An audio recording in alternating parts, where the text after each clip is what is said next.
a look at the person next to you and say, God loves you and I love you too.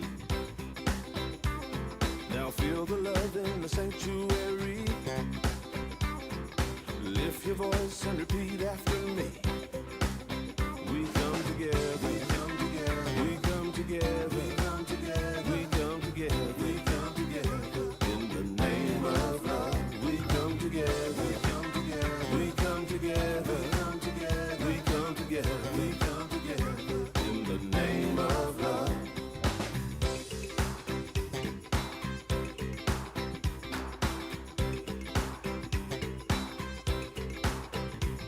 Now look at the person next to you. Say, I recognize the God in you. Feel the love in the sanctuary. Now lift your voice and repeat after me. Oh, we come together, we come together, we come together, we come together, we come together. In the name of love, we come together, we come together, we come together, we come together. In the name of love, from every walk of life, every walk of life, every creed and color, in kinship we unite, in honor of the God in each other. Take a look at the person next to you. Say, namaste, I bow to you. Feel the love in the sanctuary. Feel the love in the sanctuary. Lift your voice and repeat after me. Oh, we come together. We come together. We come together. We come together. We come together. In the name of love, we come together. We come together. We come together. We come together. We come together. We come together. In the name of love, we come together. We come together. We come together. We come together. We come together. We come together. In the name of love, we come together. We come together. We come together. We come together. We come together. Good morning, everybody. Welcome to Unity of Springfield. We're going to start our service with a song this morning. It's in the Blue Songbook. It's number 46, and hey, it's called the Welcome Song, number 46.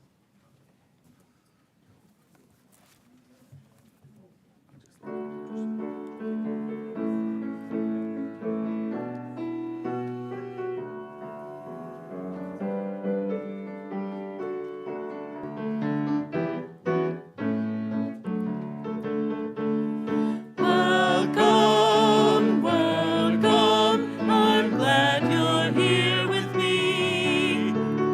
Did you know you're one with God for eternity? Welcome, welcome, I'm glad you're here with me. You're not a stranger anymore, now you're family. Welcome, welcome, I'm glad you're here with me. Did you know you're one with God for eternity? Welcome, welcome, I'm glad you're here with me. You're not a stranger anymore, now you're family. Now you're family.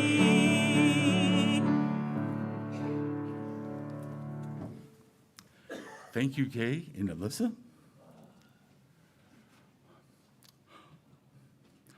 Well, we have lit this Christ candle, and as a part of our greater connection to the unity movement, we connect and hold individual ministries in prayer each week. And this week, we hold all the ministries in the state of Minnesota in prayer. I have visited many of them in my career, so we think of these different cities and towns in Minnesota, the state of Minnesota, and we expand our awareness to include the greater world in which we live, this planet Earth. And we see this as a place of loving support, of abundance, of peace, and health and wholeness for all people. We hold this prayer in our hearts and minds right now and are grateful. Thank you, God. Amen. Now I'd like to invite forward our platform chairperson today, Linda Schneider. Here we go.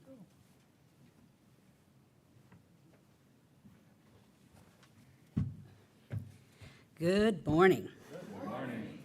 We are so glad to welcome you are here to join us today for worship.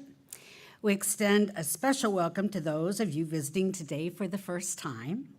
On your way in today, you should have received a welcome packet. We also have a gift for you. Please see one of our greeters after today's service.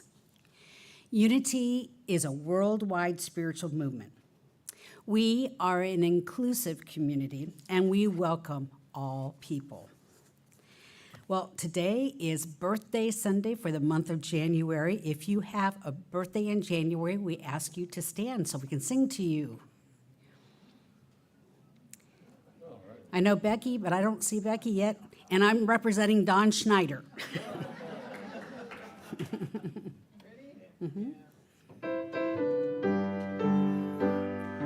Happy birthday to you. Happy birthday to you. God is blessing you. You're wonderful. Happy birthday to you.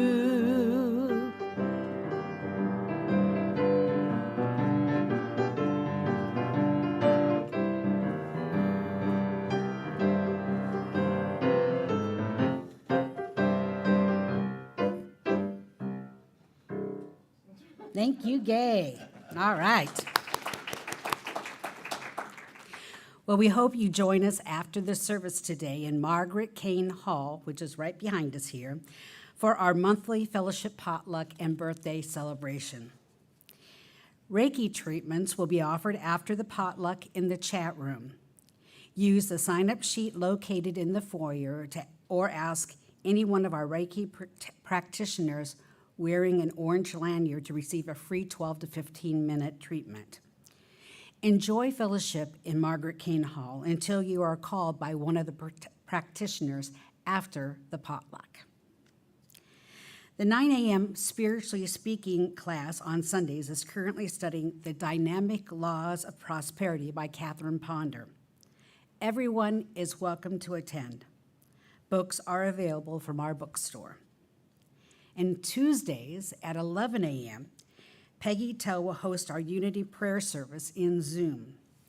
This is a space to support with prayer those on our prayer list, on our hearts, and in our community. And then Wednesdays at 5:30, Karen Kelly will lead the Gathering Meditation via Zoom, creating a sacred space for quiet, introspective meditation. Upcoming events scheduled for our youth and family ministry are a playdate today at noon and creative adventures happening January 26th at noon. Both will be in the youth ed room, which is right across the hall here. You are invited to participate in the monthly drumming circle with Dave Tell on Thursday, January 16th at 6 p.m., held in Margaret Kane Hall. And mark your calendars. We are planning another art show to run from February 8th to early June. The show will kick off with an opening reception on February 8th from 6 to 8 p.m. We hope you come out to support this ongoing fun event where we showcase our local talents, skills, and gifts. Emails are sent out weekly that have information on current happenings and how to join in events. To sign up for our emails, ask a greeter for a blue card and fill out both sides, or visit our website to subscribe. Also, check out our website for up-to-date information at unityofspringfieldil.org. We would like to give a special thank you to Nancy Long, Tina Loafman, Becky Phillips, Ruth Biggers, Frank Wellhite, Vicki Powers, Deb Smith, and Mike Hennebree for helping with the morning coffee and espresso machine. Thank you. I think it takes a village.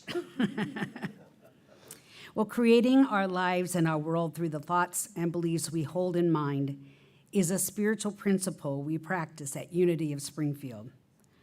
We also know this truth. Together, there is only one presence and one power in the universe and in my life, God, the source of all good.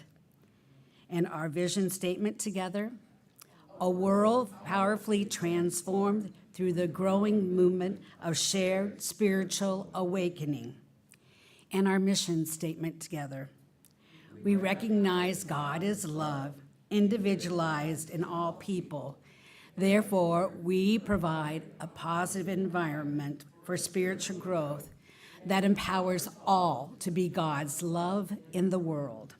And our youth and family ministry affirmation together.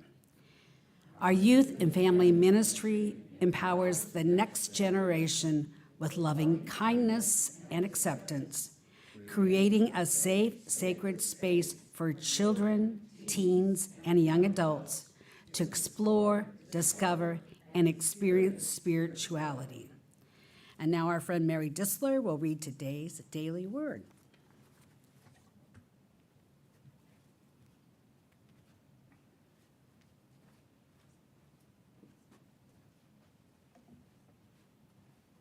Good morning. The daily word for today, Sunday, January 12th, 2025, is gratitude.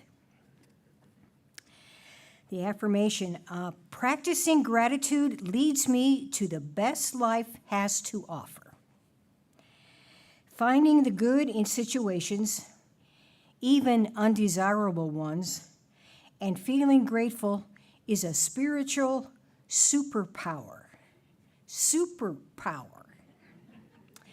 When I practice gratitude, I am living my faith that blessings of all kinds are constantly unfolding and the goodness of God is in all things. Gratitude keeps me positive, helping me to expect the best and not the worst. It opens my heart to the existing blessings and primes me to receive even more. When I live with an attitude of gratitude, I am simply magnetic. I go forth with the expectation I will have what I need when I need it. I will meet the people I need to meet and be in the right place at the right time. In prayer, I give grateful thanks and rest assured my highest and best outcomes are on their way to me. And from Psalm 136, verse 1, "Oh, give thanks to the Lord, for he is good, for his steadfast love endures forever." Once again, our daily word is gratitude, and can we all join in the affirmation, please? Practicing gratitude leads me to the best life has to offer. And before we hear today's meditation and message from Reverend Alden, we have special music being performed by Dave Tell.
That was beautiful, Dave. Feel like I'm sitting by a small pond or lake or river or somewhere with all kinds of busy activity with the birds. I think we need that kind of a break right now with the weather here. Well, let's prepare for a time of meditation and inner reflection by closing your eyes if you wish and going within. Going within to that place that Jesus called the kingdom of God.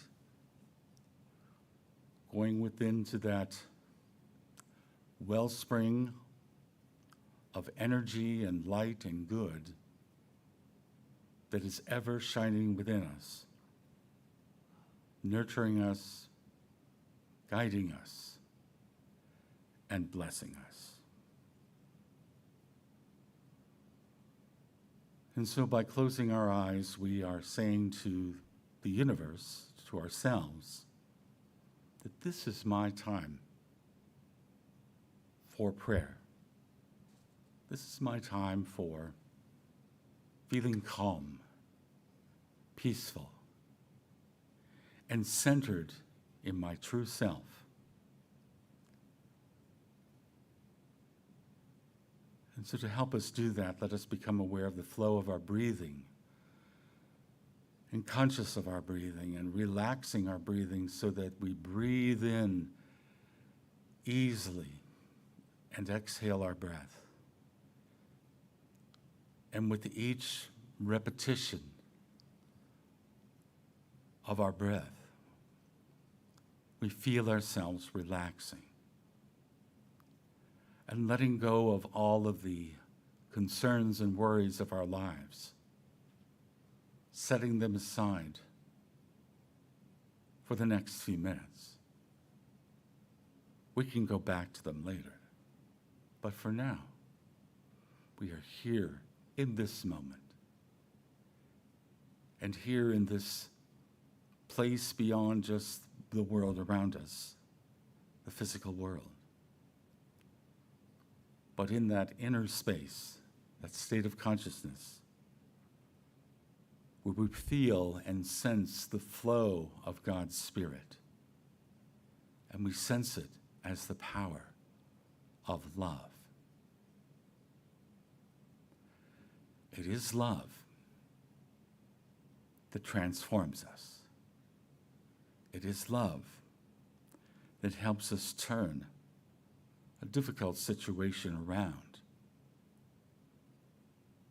And it's not that it does things in the outer so much as it changes us, changes our outlook and perspective, changes our responses to things that happen. And instead of coming from a place of the usual reactions to things, we come from a place of calmness, centeredness, and compassion. And it's through this power of divine love that we're able to see our common good with everyone, see our connection through Spirit. And although we may look differently or speak differently, wear different clothes, do different things, at our core, we are the same. We are children of God. We are spiritual beings. And we all have this in common. For this is our core. This is where we can come back to by simply closing our eyes, taking some deep breaths, and just allowing ourselves to flow with the flow of Spirit that we're always in. May not be aware of it, but wherever we go, we are one with God, one with Spirit, one with the Creator and Sustainer of the universe. And we are supported 100% in being and expressing who we are as spiritual beings, and doing so in our unique way, in a way that's comfortable for us.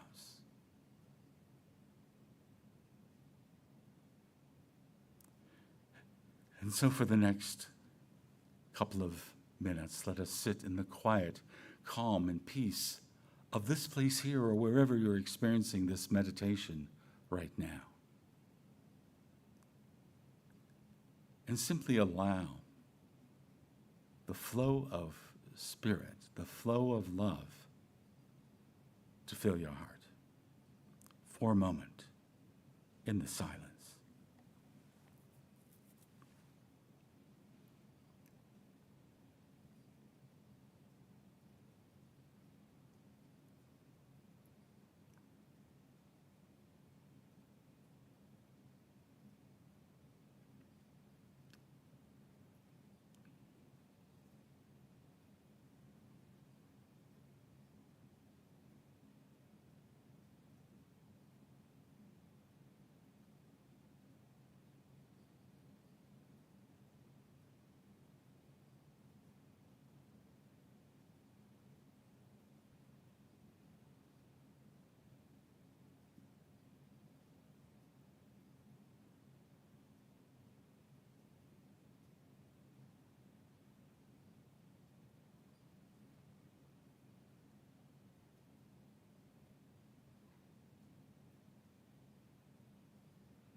The infinite power of Spirit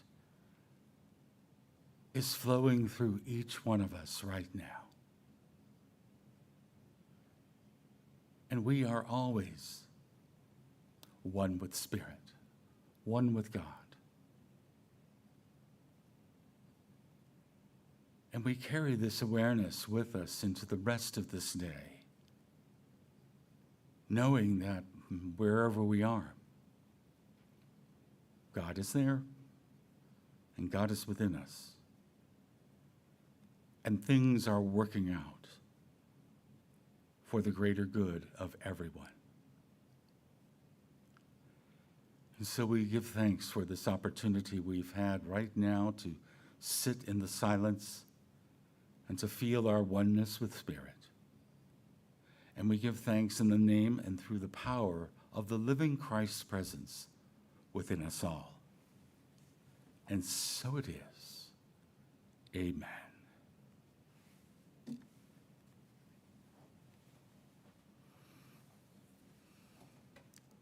Give you a chance to come back.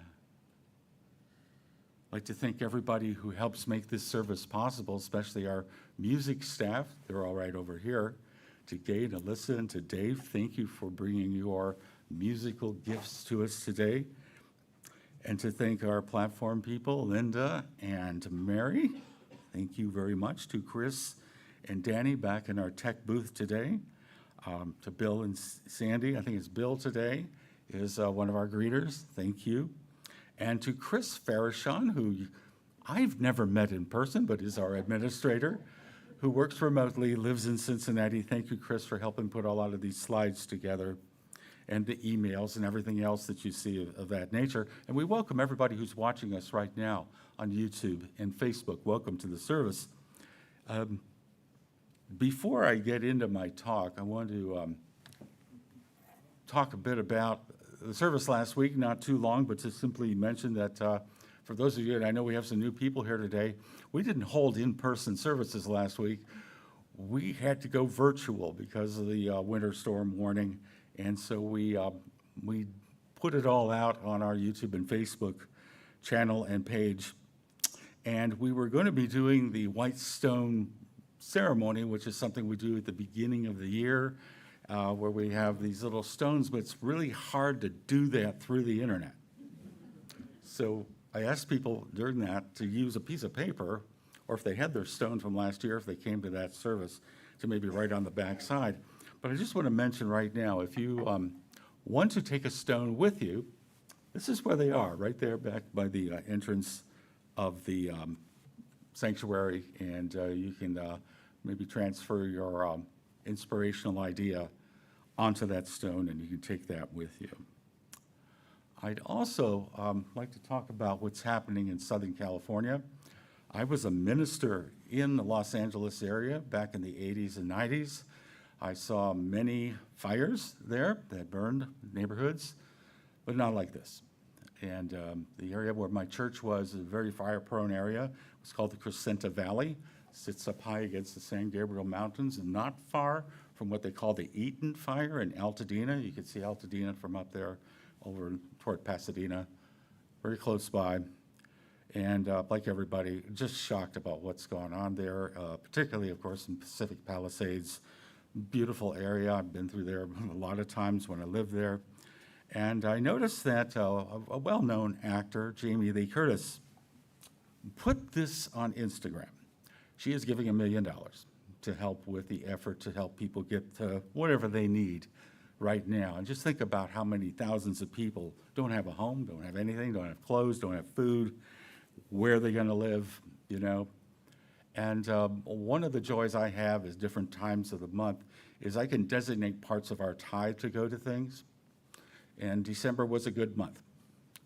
And just want to let you know that Unity of Springfield will be donating $1,000 to the Red Cross and to AmeriCares to help with this effort here with people. We don't have any churches in the affected areas, otherwise we would have helped with that.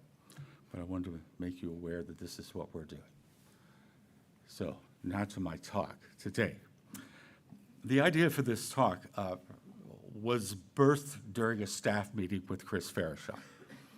Just we were discussing my talks coming up in January. She always wants to have those usually by October. I'm just making a joke there. She's very on the ball. And so anyway, I was having one of those moments. You know, you can call it a senior moment. You could call it, you know, pre-losing your mind. Some people just call them brain farts. Sorry for the crude. And I was just sort of, you know, talking with her about it. And she started pushing me, and she said, well, what would you want to talk about? And I started talking about this idea I had about the consumer aspects of church and what it's like to get beyond that. She says, well, why didn't you do a talk on it? So here we are. I want to talk about how church has really changed over time, and particularly the last 10 to 15 years. And it used to be that people attended church services mostly every Sunday. That used to be the case. And I remember when I was in my teens and going to church, when our family finally found a church that we wanted to go to, and this is the church that I attended in the 70s. It's kind of in a rough neighborhood, as you can see. I remember as a teenager in the Youth of Unity group, doing a lot of bake sales right out there on that piece of grass there on the other side of the banana tree. This is Unity Church of Hawaii in Honolulu. It's where I grew up. It was a great church, and back in the day, the inside looked like this. It's different now. And this was our minister, Reverend Stan Hampson, one of the best speakers ever. That's who my mentor was in being able to speak. I don't know if I'll ever come close to what Stan is like. And he was a really great person, very supportive person. You can tell by just looking at him. And so it was a ritual in our family to go to the early service, which then was at 9:30, and then the Youth of Unity teenage group was at 11. So we would, start out here in the sanctuary, and then we would just go into the building next door where they had the Youth of Unity meetings. And then later on, I was a candidate for the job at this church back in 2001. We're talking September of 2001. You can put the number of the month, Yeah. That was a weird flight. It was really strange being there during that time, during 9/11, or right after it. But I had to do not just a 9:30 and 11, I had to do a 7:30 service. You talk about work. They picked somebody else. I was lazy, I guess, I don't know.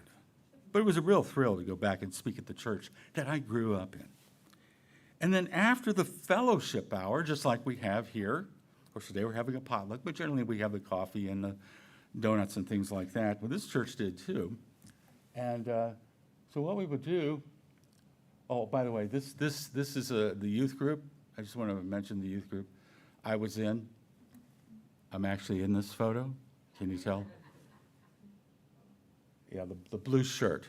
This was an installation of Youth of Unity officers. I was the president of this group for 2 years. And the girl over on the left, that's my sister, Becky. I'm just proving to you I actually was at this church, and I'm making it up. All right. So after fellowship, we would go out to eat somewhere. Of course, today you don't have to do that, but sometimes I imagine that you go out to eat. Maybe you did this as well. So we had a lot of choices there. Honolulu's a fairly large city. So right across the street, up in the other corner, there is Burgerland. There's just a little place there, simple food.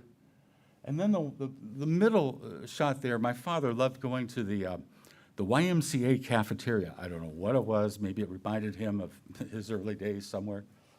Down here, you see the Sears store? Yeah, we had a mall, a big mall. If you've ever been to Hawaii, maybe you've been to the Ala Moana Shopping Center. At one time, it was the largest shopping center in the United States. And then they built a gigantic shopping center in Minnesota. Called it the Mall of America. I've been to the Mall of America. It's big. Cool. My father really loved, though, going to Perry Boy's Smorgy. I think it was the Scandinavian jeans, the smorgasbord. Yeah, we want to go there. And you can just let the kids go there and you eat up because, same price for all the food you eat. And this was in the Outrigger Hotel. So we had these traditions. So I appreciate you letting me take you a little bit down memory lane to help maybe stimulate your own remembrances of growing up in a church, having a ritual of going there, and maybe going to a meal somewhere afterward. And that could have been at somebody's house. It could have been a certain restaurant you always gathered at, whatever it is. But church, in the old days, was a minimum half-day investment. Minimum. Might be more. And so we have these patterns and rituals and routines. But there have been changes over the years. Changes in how people attend church. Changes about how people share their time in activities at church. And why has it happened? What has changed? Lots of things have changed. When I think back to when I was first in the ministry, a couple of years ago, 40 years ago, the good old days. This is proof that I actually was, and if you look, this is my first church. It was in a funeral home in Vacaville, California. This is the funeral home. They also did weddings. It was a nice-looking funeral home. It wasn't like those, funeral homes. It looked like a chapel. It was called the Vaca Hills Chapel. You can even see the little sign here. And welcome to the wedding of Judy Williams and Stan Mills. August the 25th, 1984. Some parts of ministry are the same. There's an expectation that whoever the spiritual leader is or the minister will give a talk, like now. There are people that you work with. There's still people in church, real people. That hasn't changed. There are meetings that you go to. If you've got a church, you got any organization, you got meetings, weddings, and other special services, celebrations of life, christenings, and so on. What has really changed, though, is how they're accomplished. Ministry work has become way more electronic. I mean, like, way more, you know? There's the landline, and then there's this. Landline, I don't have a phone to show you, but you know what they look like. Remember? Maybe you have one. Now, back in the day, I had a little phone in my little office here next to the casket room. I did. And I had a little phone. Like, you know, it was touch tone, didn't have to do this. It was 1984, come on. Didn't have this. In 1984, the only people that had anything like this were very rich people. The doctors and, you know, the pagers and all that stuff. So I was always answering that landline. And we had a little answer machine on it. Remember? All different kinds of answer machines. Oh, God, I'm getting real nostalgic right now. When the landline rings here at this church, 9 times out of 10, it's definitely somebody I don't know. It's definitely somebody trying to sell me something that I probably don't want. 9 times out of 10. Sometimes I get really excited when the landline rings. When I can look at it and I actually, I think I know that number. That's great. It's like a time for celebration. Yeah. But it is not possible today, if you're in ministry work, or really almost any kind of work, to not do it without a smartphone. You got to have a smartphone. It's just how it is. And, you know, I went through a period of time in the 2000s where I was out of pulpit ministry. Doesn't mean I wasn't speaking in pulpits, but I spoke in a lot of other people's pulpits, like this one here back in 2010. And I got by with a certain kind of telephone. Maybe you had one of these too. The Captain Kirk phone. Yeah, I look like this, but you know, yeah. And I realized when I went back into regular pulpit ministry, I had to get one of these. I did. This is my second one. Meetings today. I don't care if it's business, nonprofit, church. How are they mostly carried out? It starts with a Z, it ends with an M, and there are a couple of vowels in the middle. Zoom. And what caused this change? Well, technology caused this change. COVID helped. And we got used to it, talking to people on our electronic devices. It could have been this, it could be a laptop, a pad, whatever.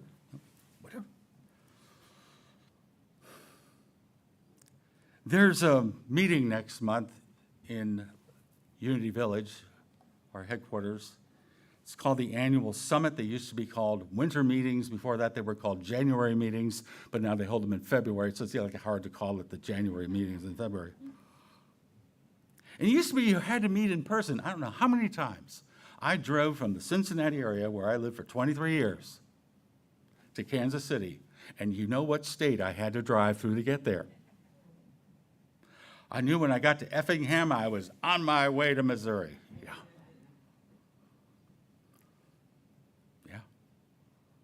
only in person. But now, this annual summit will be mostly attended by Zoom, predominantly. There is an in-person option, though. And you know, I tend to be a little retro, a little old-fashioned. I'm originally from the Midwest. You know how we love road trips? We don't let winter scare us too much. We're going to be there in person. Ooh. But technology has changed how we experience church and how we produce church.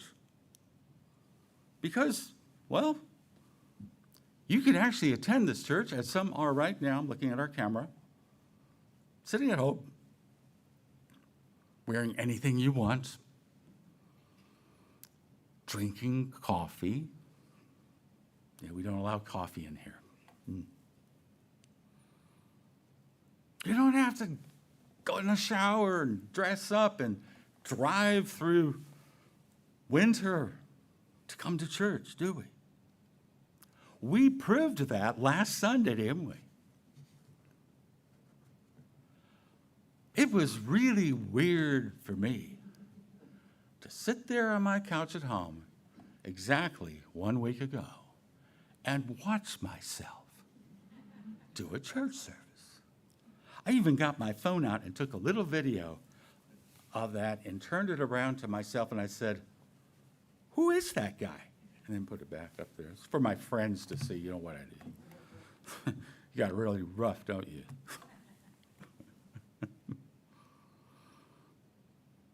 We're living in our electronic devices today. We weren't 10, 15 years ago. We had some, but we didn't live in them. So there's lots of significant changes that have happened in how we experience ministry, how we produce ministry. Families have changed, and this has happened, well, starting quite a long time ago, where you often have two sets of parents. There's weekend availability. How often can the whole family go to church? That has changed. Also, there's more to do today, more choices, and on top of that, I think more expectations of workers, okay? So we are working our proverbial derrieres off today to, you know, get whatever needs to be done by our bosses, right? And so whatever time we have left over, we want to use wisely. And going to church takes a chunk of time from that extra time that we have. And if you think about church, what involves coming to church here? And I'll throw this out with a question, just hit me right now. Is anybody forcing you to come to church? Do you have to come to church?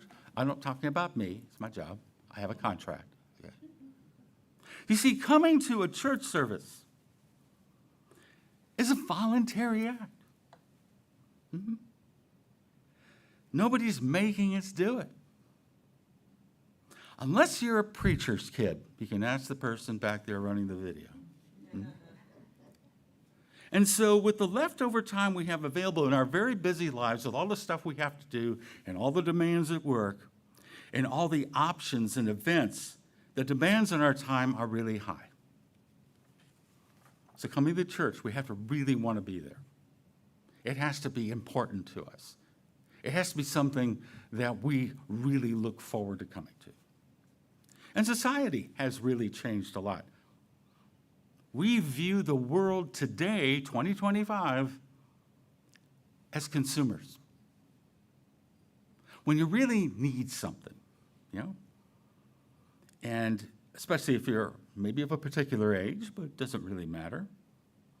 If you want to find out what's going on, you know, with a certain business or restaurant, a certain product, you look at Google reviews, don't you? Or Yelp. Find out what other people have said about it. This also includes churches. There are Google reviews on churches. So we are no longer just participants or congregants. We're consumers. We consume the content of the church. And so we who are in the ministry business, if you call it that, we are content producers, just like a podcaster or a YouTuber. It's about how many views you get on your YouTube channel or your Facebook page. And as one of the prime content creators here, I have an instinctive urge every now and then to see how many views this video or that thing got. How many likes did we get on that meme we put up on Facebook?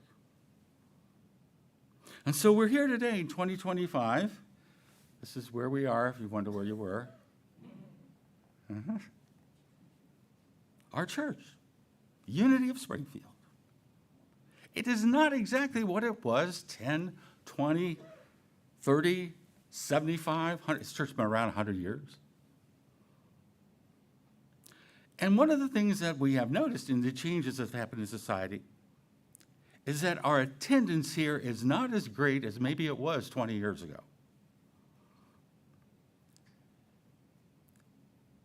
Some people are experiencing our product right now 100% electronically.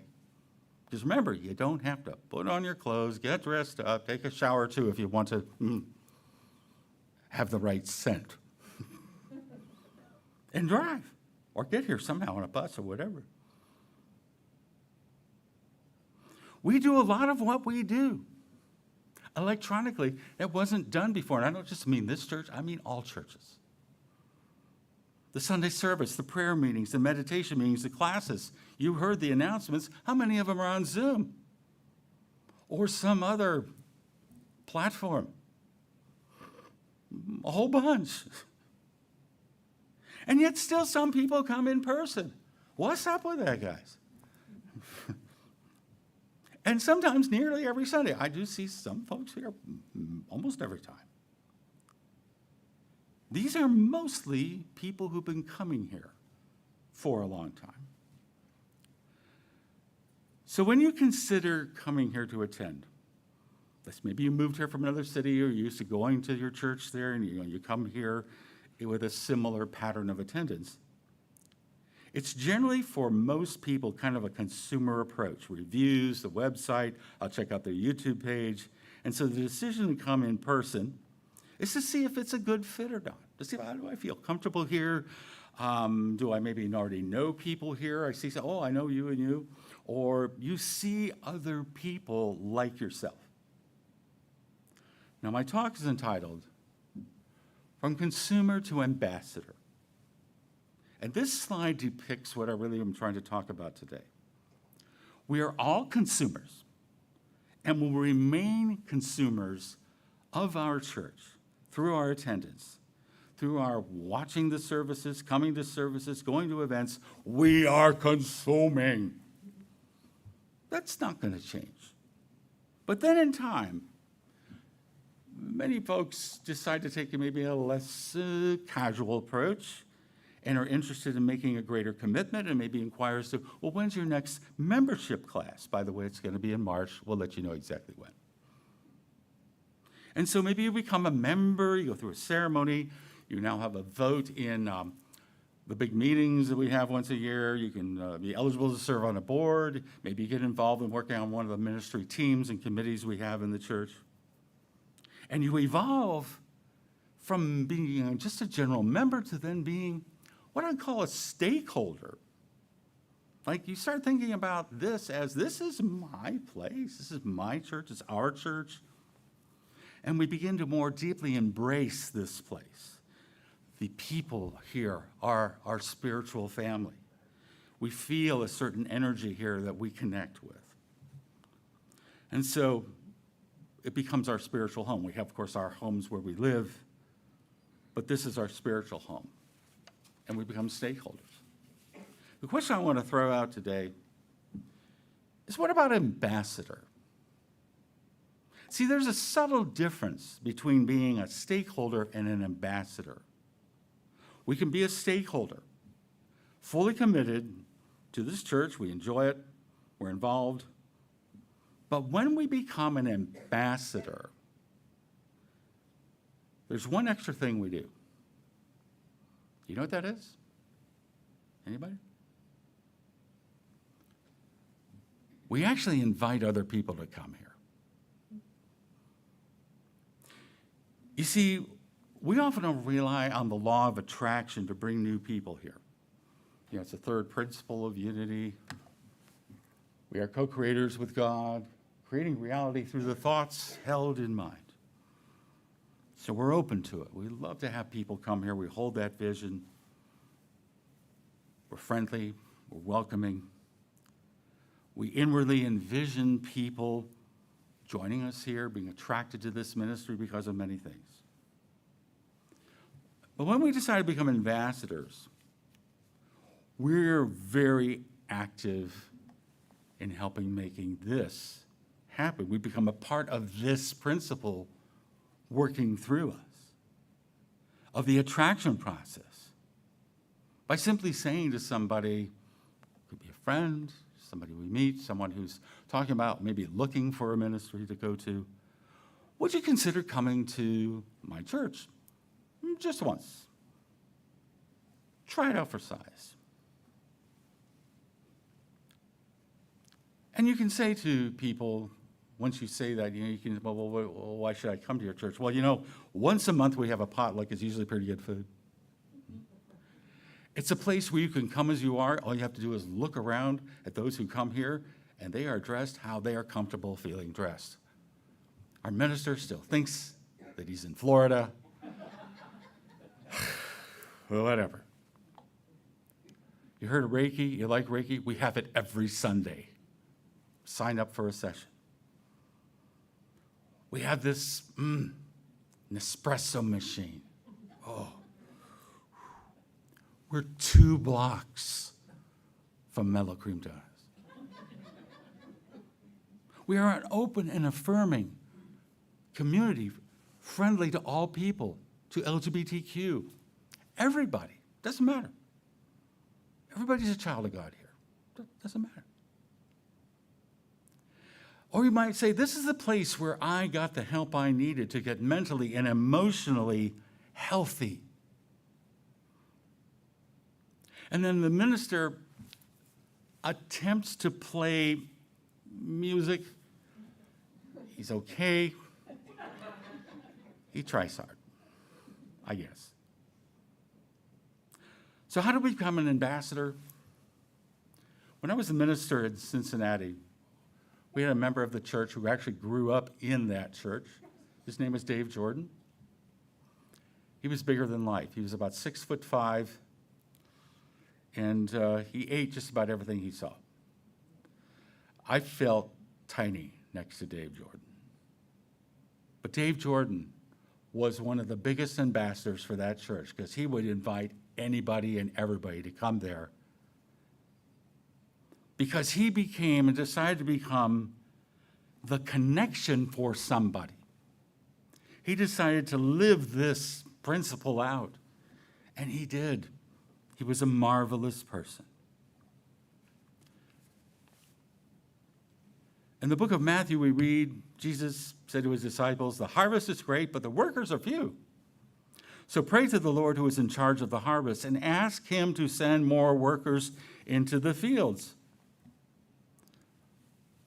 Well, what we really need here are some ambassadors. Maybe you already are an ambassador. I just don't know it. But when we can move through the process of evolving and morphing from consumer to member to stakeholder, and then, to cross that kind of line where, well, I'm happy with my church, I like coming here, but I don't know if I want to talk to anybody else about it. But when we want to kind of move through that fear maybe of really talking with somebody else about it, and we become an ambassador, that's when, oh gosh, there's an energy that opens up because we begin engaging in this whole idea here. And maybe we come to the conclusion that if what we have here in this church is really good, perhaps somebody else would like to find that out too. This is not like going out and try to save souls and knock on every door and that kind of, that's not our way. But simply offering an invitation, it's easy, it's simple. Tom Rayner, he's an evangelical minister of 40 years, about my age, and he and his son have this organization to help churches work with issues. And he said this the other day. I saw this and I thought, how perfect. He said, the local church is the best imperfect place on earth. The local church is the best imperfect place on earth. Now, this is not a perfect place. We have our stuff we work through, but that's why we're here. We have these principles that help us work through our imperfection to allow the perfection of God to flow through us. So how do we want to show up in this best imperfect place on earth? As an ambassador, perhaps. So I just throw this out today. And I want to move on to something that maybe will help through prayer, a song that might help people in California. I have a lot of friends and family in California, maybe you do too. And it came to me, I said, well, what could we do that would create some energy that would go out there and just transform something good? So this is a song most of you probably know. I'm not saying everybody, but I want you to all join with me if you know it. Words are maybe a little tiny, but maybe you already know the song.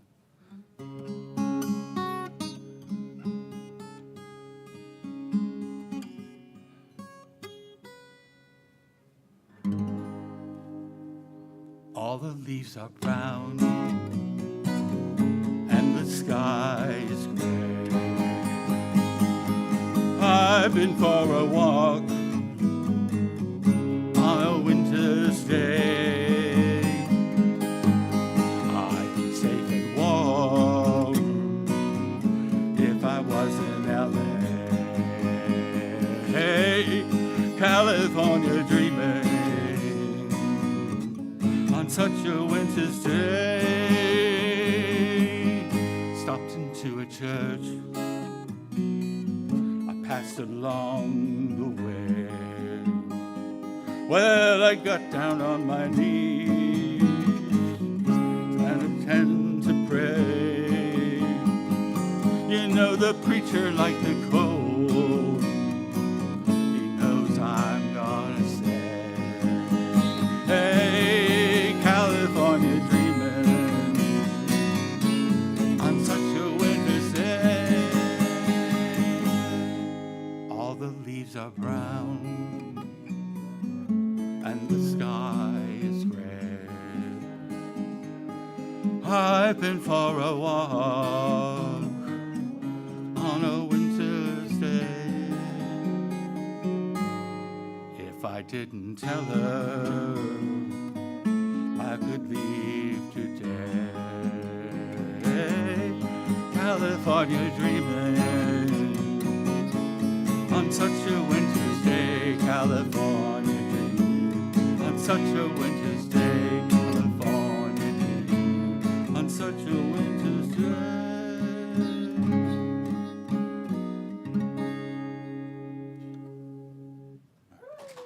Yeah, all right. Well, we have a song to sing. You already got your vocal cords, Joy. And this is a wonderful song. And it's called I'm Ready for a Miracle, number 346 in your red book.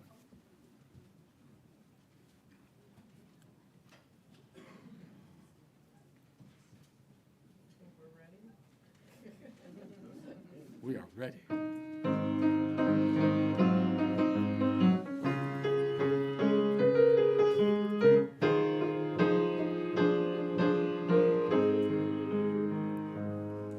I'm ready ready for a miracle, ready for a miracle. I'm ready for a miracle today. I've got my mind in tune for one, ready to experience one. I'm ready for a miracle today.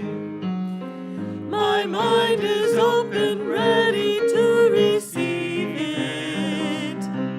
My heart is open, open all the way.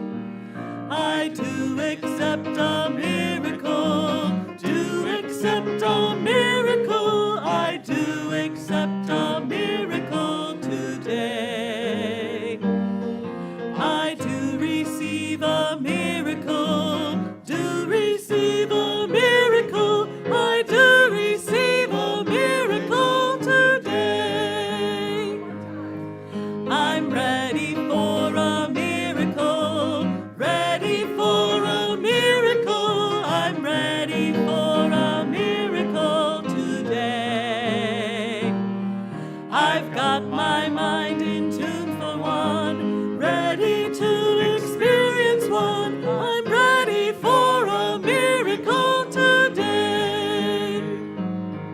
My mind is open, ready to receive it. My heart is open, open all the way.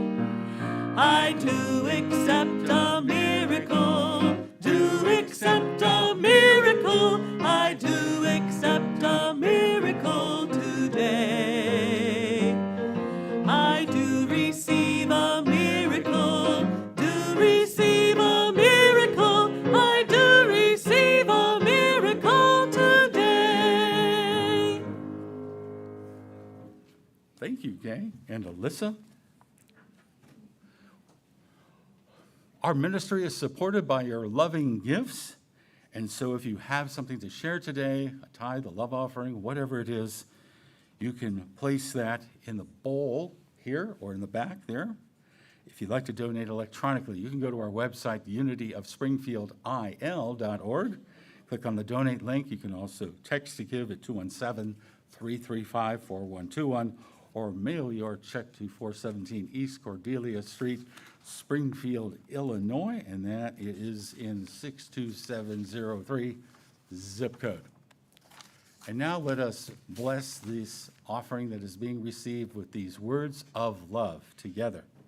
Divine love through me blesses and multiplies all that I am, all that I have, all that I give, and all that I receive. Thank you, God. Amen. Let us now pray together the prayer for protection together. The light of God surrounds us. The love of God enfolds us. The power of God protects us. The presence of God watches over us. Wherever we are, God is, and all is well. Now let us rise, join hands if you wish, as we sing together, Let There Be Peace on Earth.